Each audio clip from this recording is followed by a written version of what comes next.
የሰው ልጅ ሪያሊቲ ውስጥ ሊኖር አይችልም። አትሊስት ሪያሊቲውን መቀየር ካለበት ግዴታ አእምሮ ካሁን ሪያሊቲ አልፎ የተሻለ ሪያሊቲ አትሊስት አእምሮ ውስጥ መፍጠር መቻል አለበት። ኤኒቲንግ የተፈጠረበት በረከት በዛ መንገድ ነው። ሰዎች ተቸግረው ተረበው ነፃነት ሳይኖራቸው ነው አሁን ነፃነት ምን ብለው ነው በቀላሉ ምን ጠቀምባቸው ነገሮች መፍጠር የቻሉት ሰማው ቪዥዋላይዝ ኢማጂን ማድረግ በመቻላቸው ነው። እዚህ ሪያሊቲ ላይ ስታከራክ በቃ that will be your reality ሁሉ ጊዜ ይሆናል ማለት ነው። እዚህ 10 ሺህ ብር ሲኖርህ የ1 ሚሊዮን ነገር አታስብ አትመኝ ማለት አይደለም። አሁን ያለህ ነው እሱ። ቀጥሎ ህይወት ውስጥ መጣው ነገር የሚወሰነው በምታስበው መጠን ብቻ ነው።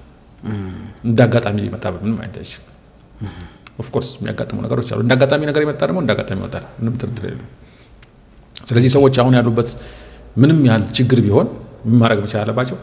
እውነታቸውን ዲስቶርት ማድረግ መቻል አለባቸው። ምናልባት በኋላ በተጨማሪ በደንብ ጠለቅ ብለን ልናየው የምንችለው አንዱ ኮንሰፕት ሊሆን ይችላል። ስለዚህ ህይወት ለምሳሌ ዛሬ እኔ እናንተ የፈጠርነው ነገር የዛሬ ስንት ዓመት ነው የጀመርከው?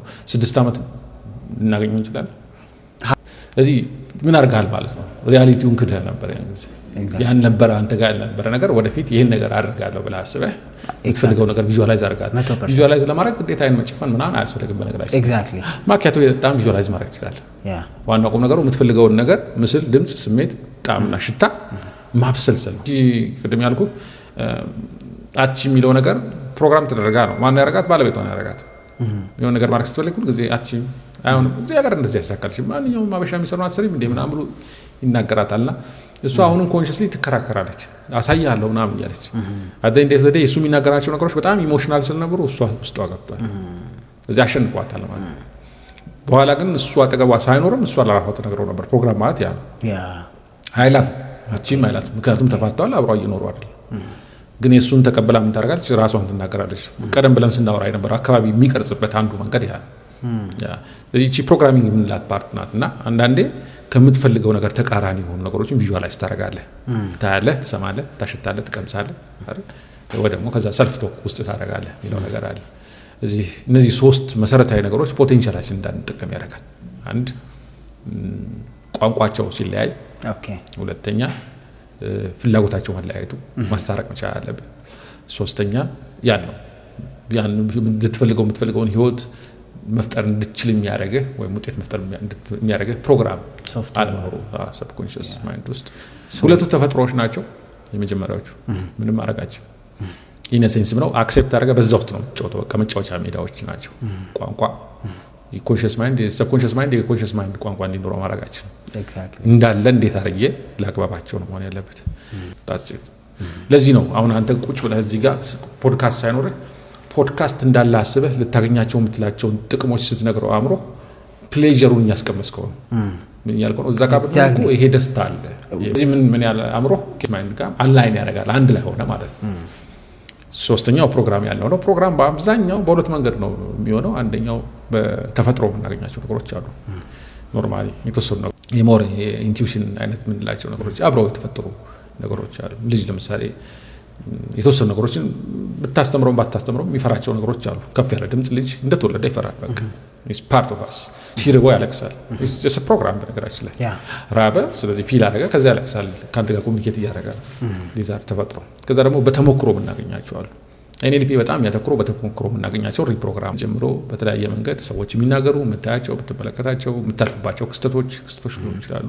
ያገኛቸው ውጤቶች፣ እነዚህ ነገሮች ሁሉ አንተን ሼፕ እያደረጉ ይመጣሉ። ፕሮግራሞች ማለት ነው። ዴቨሎፕመንት ማለት በነገራችን ላይ ያ ነው። ብዙ ጊዜ ሲባል ሰምተህ ከሆነ የማይንድ ሴት መቀየር ይባላል።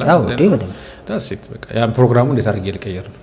ይሄን ጨዋታ ይሄንን ይዤ የተሰጠኝን ተፈጥሮ ቋንቋውና ፍላጎቱን ማይንድ ሴቴን አስተካክዬ እንዴት አድርጌ ወደፊት ልሄድ ነው ብለህ ካሰብክ ክስተቶችም አሉ። ማንም ሳያደርግ የሆነ ነገር ሀፕን ሊያደርግ ይችላል ህይወት ውስጥ። በዛ ክስተት ምክንያት የምትማራቸው የተለያዩ ነገሮች አሉ። ሰው ግዴታ ኢንፍሉዌንስ አድርገው አይደል እምነቱ፣ ካልቸሩ የምትላቸው ነገሮች፣ ፖለቲካው የምትላቸው ነገሮች። ኤግዛክትሊ አንድ ለምሳሌ በየሀገር ውስጥ የተለያየ ነገር ትመለከታለህ። አንድ የነበርኩበት ሀገር በጣም በጦርነት የዳሸቀ ሀገር ነውና እዛ ሀገር ውስጥ እኛ ሰፈር የሰፈር ሱቅ የምንላቸው ነገሮች ኦን የሚደረጉት በውጭ ሀገር ዜጎች ነው። አስበው የእንትና ሱቅ የምትለው ሸምስ ምናምን የምትለው ሱቅ የምትለው ሰፈር ውስጥ የውጭ ሀገር ዜጋ መጥቶ ሸቀጥ ሲሸቀጥ ማለት ነው። አሁን ምንድነው ኮሌክቲቭ ያ ማህበረሰብ ፕሮግራም ተደርጓል። ኤቭሪ 2 ዓመት 3 ዓመት ጦርነት ስለሚኖር የሚል አመለካከት አላቸው። እዚህ ረጅም አድርገው ማየት አይችሉም። ከዛሬና ነገን ከኖረ በቂ ነው ለዛ ሀገር ሰው። እዚህ ከየመን ከሊባኖስ ምናምን ከሚባሉ እንደዚህ ሀገሮች መጥተው እዛ እንዳልኩ የሰፈር ሱቅ ምናምን ዱቄት ምናምን የሚሸጡ ሰዎች አሉ። እዚህ አካባቢ ፕሮግራም አድርገዋል ማለት ነው። አካባቢ ፕሮግራም ክስተት ማለት ነው። ግዴታ ሰው ላይሆን ይችላል፣ ግን ክስተቶች ሰማው አእምሮ ውስጥ ፕሮግራም ያደርጋል። ኤቨር ቢ ሪች ነገሮችን አትፈጥርም ነገ ማሰብ አትችልም የሚል አይነት ነገር ማለት እንግዲህ በሀገር አረግ ነው እንጂ ሁላችንም ህይወታችን ውስጥ ያለ ነገር ምንድን ነው? ቅድም ያለው ነገር አለ። በቃ በአእምሮ ውስጥ የሚያየው የሳለው ስዕል አለ፣ ቪዥዋላይዝ የሚያደርገው የተነገረው አለ። ችግሩ አይታየውም። አእምሮ አንዱ ትልቁ የሚያደርገው ዲስቶርት ያደርጋል። ነገራችን ሪያሊቲን ዲስቶርት ያደርጋል። ሪያሊቲን ሶስት ነገር ያደርጋል ሁልጊዜ አእምሮ። ኒውሮ የሚለው የሚያጠናው ፓርት ኒውሮ የምትለው ፓርት አለ። የአእምሮአችን የማሰብና መረጃን የማብላላት ስርዓት ነው። ኤንኤልፒም ሲጀመር እንግዲህ የጀመሩ ሰዎች ሪቻርድ ባንድ እና ጆን ግሪንደር ነው። እነዚህ ሰዎች አንዱ ያስተዋሉት ነገር ምንድን ነው? ሰዎች ተመሳሳይ ፕሮፌሽን ኖሯቸው ለምሳሌ የተለያዩ ውጤት ያገኛሉ። አንደኛው በቃ ጉድ የሚባል ሲሆን፣ ሌላኛው እንደው ፕሮፌሽኑን ካልነገረ ራሱ ያ ፕሮፌሽን እንደሆነ ላታውቀው ትችላለህ። የሚያገኘው ውጤት ዝም ብሎ ተራ አይነት ነገር ነው። መጀመሪያ ላይ የጀመሩ በቴራፒስቶች ነው። ቅድም ያነሳቸው ለምሳሌ ከሂፕኖሲስ ጋር ይገናኛል ብለኛል። መጀመሪያ ቼክ ሲያደርጉ በተለይ ሪቻርድ ባንድለር የሚባለው ቴራፒ ሳይኮሎጂ ወድ ነበር እና ከነሱ ጋር ይሰራልና ሲመለከት የተወሰኑ በጣም ጥቂት የሚባሉ ቴራፒስቶች የሚያገኟቸው ውጤቶች በጣም የሚገርሙ ውጤቶች ነው። ብዙሃኑ ቴራፒስት ግን ይሆናል እንደው ለነገሩ የሚባሉ ውጤት ያገኘ ማስታገሻ ማለት ይችላል። ደንበኛ ይመላለሳል 3 ዓመት ምንም ውጤት ላያገኝ ይችላል። ሌሎች እንደኛዎቹ ኤክሰፕሽናል ምስላቸው ምናልባት 30 ዓመት ችግር ኖሮበት በ3 ሰዓት ችግሩን ፈቶ ይሄዳል። አሁን ያን ጥያቄ ነው ምንድነው ልዩነቱን የፈጠረው? እንደውም የኤንኤልፒ ትልቁ ጥያቄ የሚባለው ዋትስ ዘ ዲፍረንስ ዳት ሜድ ዘ ዲፍረንስ